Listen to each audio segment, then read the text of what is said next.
yaa wanaagsan Cristiano Ronaldo iyo Lionel Messi xidigeesa ugu jeceshahay labadaas. Choose Cristiano Ronaldo because he has حقيقي وكريستيانو رونالدو maxaa yeelay waa ciyaaryahan dhameystiran.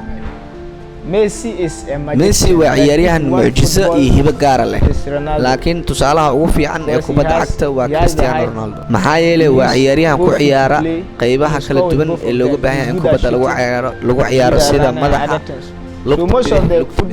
wax kasta oo looga baahan yahay in kubadda cagta lagu maamulo uu leeyahay. Messi madax kuma dhalin karo, laakiin Ronaldo wuxuu awoodaa inuu madax ku dhaliyo.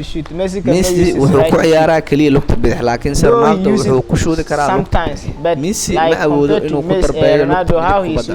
Markasta oo aad rabto inaad isbarbardhigtid Messi iyo Ronaldo waa ay adag tahay inaad mid dooratid, laakiin dadku waxaan u sheegayaa waxa kaliya ay ku kala duwan yihiin waa ciyaarista habka kubadda cagta. Ronaldo wuxuu awood u leeyahay labadiisa lug iyo madaxa inuu ku dhaliyo kubadda, laakiin Messi kaliya wuxuu awoodaa inuu lugta bidix ku dhaliyo gool.